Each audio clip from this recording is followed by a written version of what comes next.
Hi everyone, I'm Sally, also known as Rex.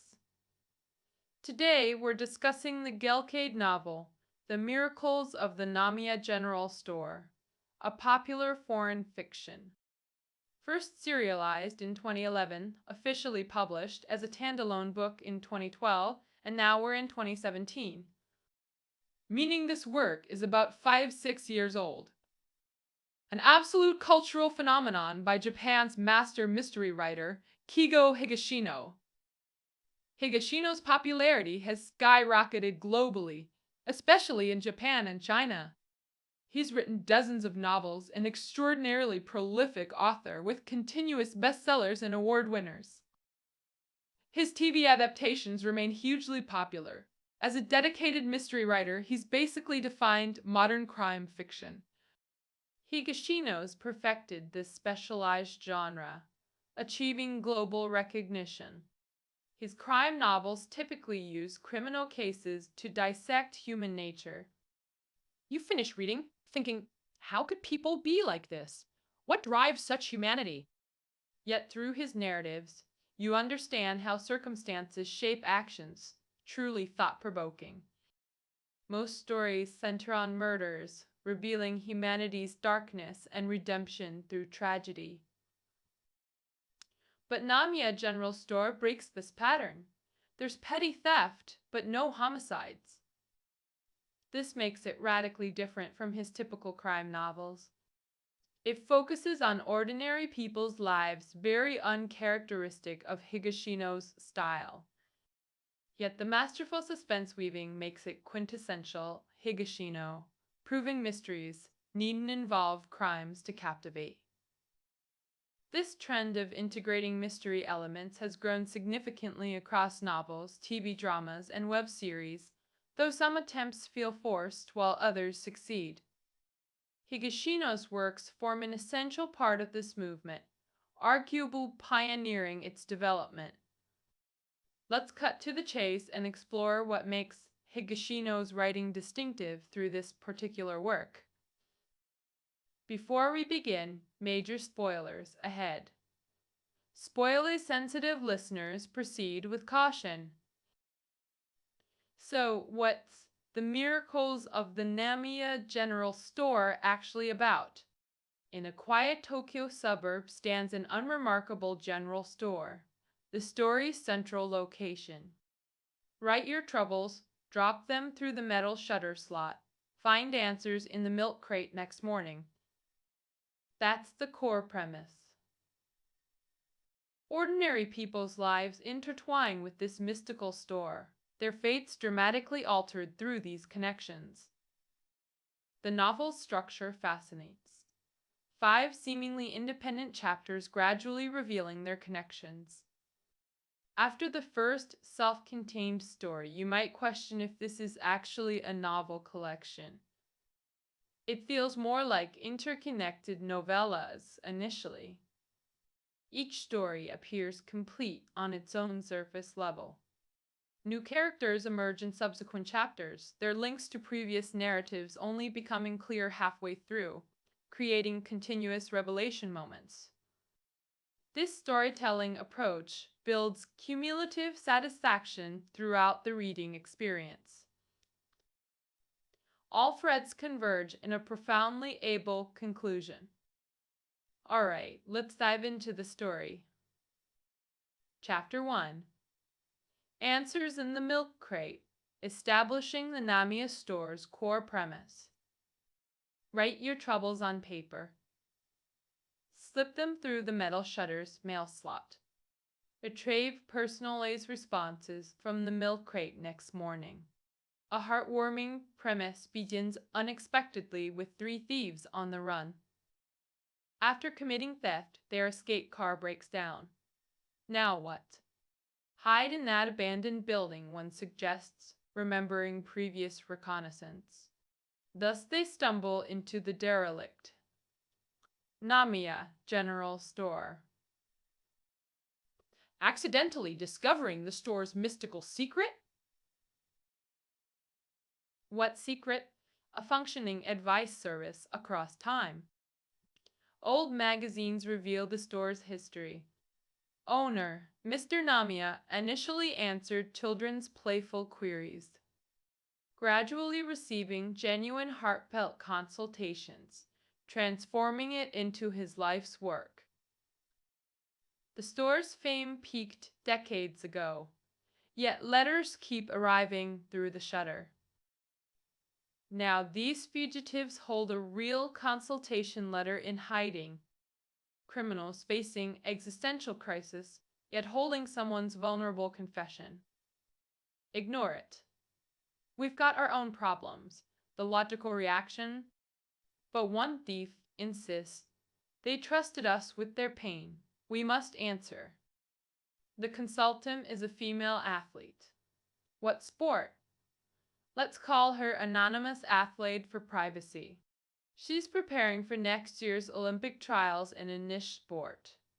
Keep specifics vague to avoid identification. If I disclose my sport, you'd instantly recognize me, hence the anonymity. Olympic dreams now clash with reality. Her boyfriend's same sport received terminal diagnosis. He insists she compete. Our shared dream must live on through you. Torn between athletic ambition and being present for his final days. Doctors give months to live. He won't see the gains regardless of her choice. How should these criminal sternid advisors respond? Career vs. love. Olympics happen every 4 years, but final moments are irreplaceable. Logical advice. Prioritize him. Yet she remains conflicted, frustrating our Theastern counselors. Through correspondence, shocking revelations emerge. Their 2017 present connects to 1,979 letters. Warp element surfaces.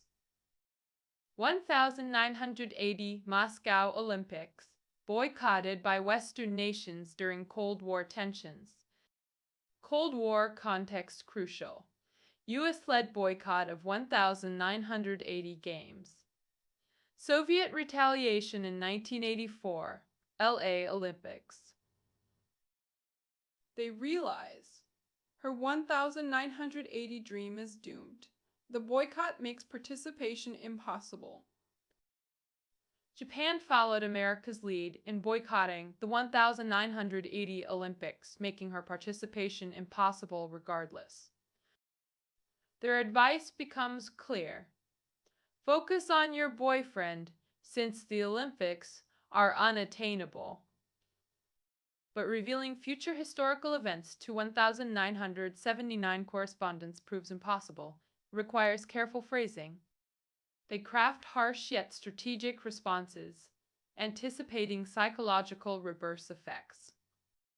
Weeks pass without reply until finally an update arrives.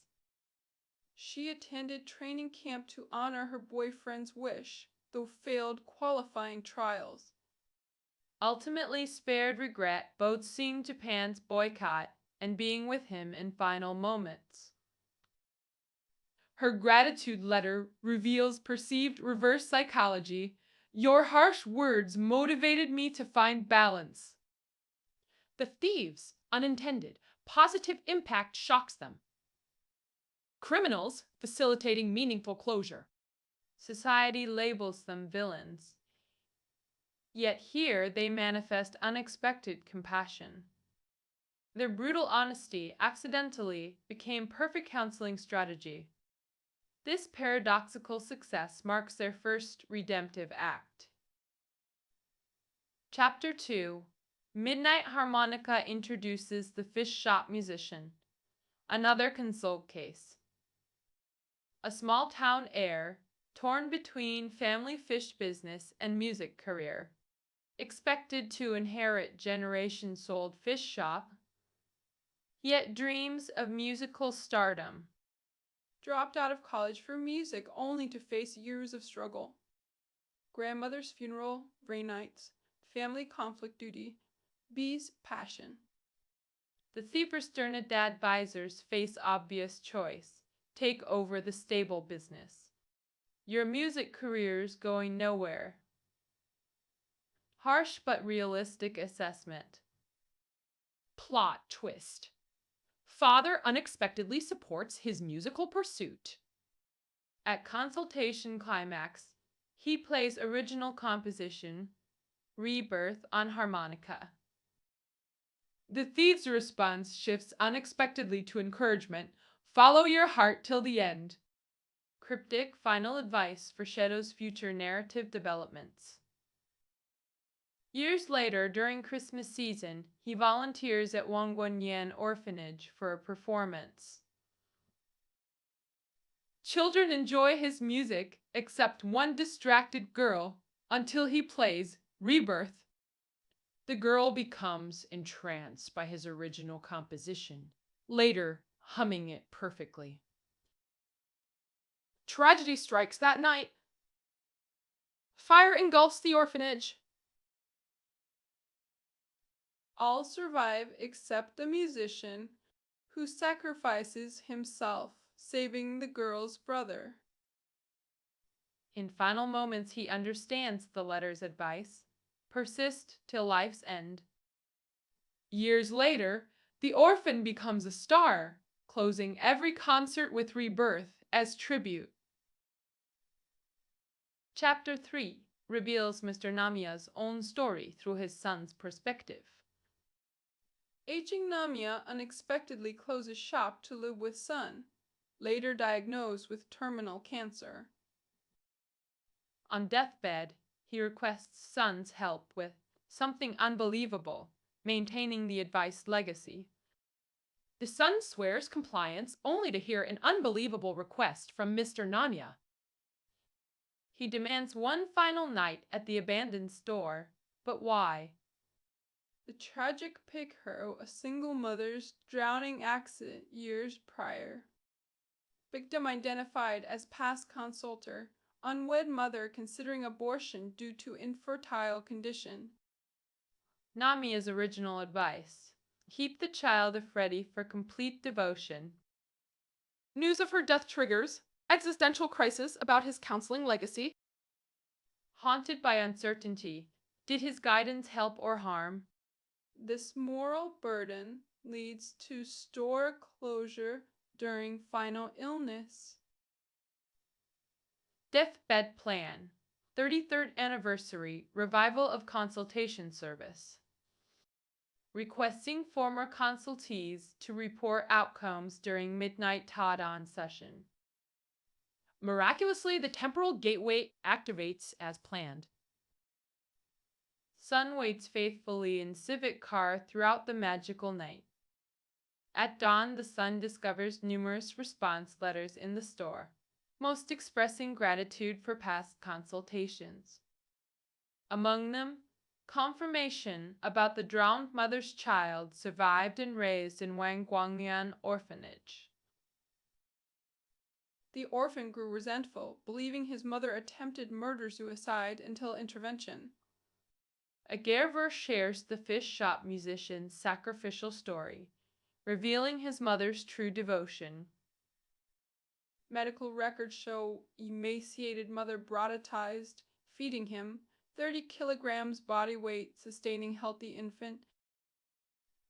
This revelation transforms the orphan into the pop star's devoted manager. Discovery of Namiya's original advice letter becomes cherished heirloom, symbolizing maternal love. The son pledges to fulfill the 33rd anniversary promise but dies before implementation. Decades later, the great-grandson utilizes internet to broadcast the memorial notice globally. Chapter 4 Praying with the Beatles introduces new protagonist, a troubled youth.